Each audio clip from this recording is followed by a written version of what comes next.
मेरे प्यारे साथियों, सबको मेरा प्यार भरा नमस्कार स्वीकार हो। आज मैं आप लोग को बीके संगीतापुरी का एक आर्टिकल सुनाने जा रही हूँ। इन्होंने बड़ी प्यारी सी कहानी हमारे पास भेजी है। ये कहती है, एक मेढक तालाब के पास से गुजर रहा था, तभी उसने किसी की दर्द भरी आवाज़ सुनाई दी। वो रुक गया और रुककर उसने देखा कि एक मेढक बहुत उदास बैठा हुआ था। वो उसके पास गया, उसने पूछा, क्या हुआ, तुम इतने उदास क्यों हो? तो पहले मेढक ने कहा, देखो ये तालाब कितना गंदा है, यहाँ ज़िंदगी कितनी कठिन है। तो दूसरे मेढक ने बोलना शुरू किया कि पहले यहाँ बहुत सारे कीड़े मकोड़े हुआ करते थे, अब तो मुश्किल से कुछ खाने को मिलता है, अब तो भूखे मरने की नौबत आ गई है।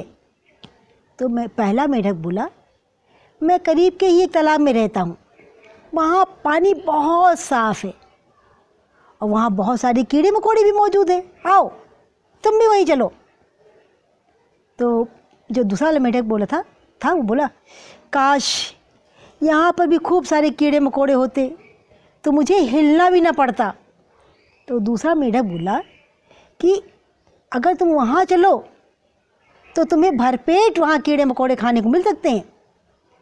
अब पहला वाला मेढक बोला, काश मेरी जीभ इतनी लंबी होती कि मैं यहीं बैठे बैठे दूर तक कीड़े मकोड़ों को पकड़ पाता और मुझे यहाँ से हिलना भी ना पड़ता। तो पहला मेढक बोला कि तुम जानते हो कि इन बेकार की बातों से कोई अर्थ नहीं निकलने वाला है, क्योंकि तुम्हारी जीभ इतनी लंबी हो ही नहीं सकती, और इसलिए इन बेकार की बातों को मत ध्यान दो, इसमें अपना समय मत बर्बाद करो और चलो मेरे साथ।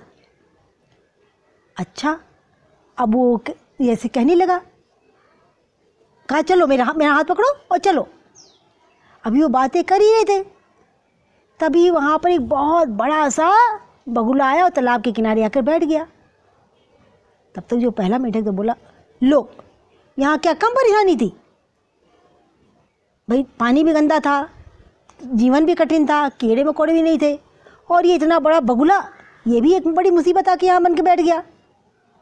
तब तक पहला मेढक बोले, जल्दी निकलो, आओ मेरे साथ, फटाक से कूद करके। कहता, अरे क्या कूद के आऊँ, देखो एक मुसीबत और आ गई। इतना वो कह ही रहा, तब तक बगुले ने उसको अपनी चोंच में पकड़ लिया।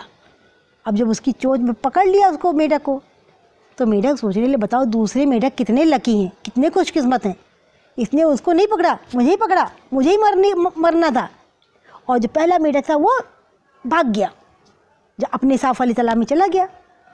तो ये संगीतापुरी कहती हैं कि बहुत से लोग दूसरे मेढक की तरह ही होते हैं, वे अपनी मौजूद परिस्थितियों में खुश नहीं होते, पर उसे बदलने के लिए हिलना तक नहीं चाहते।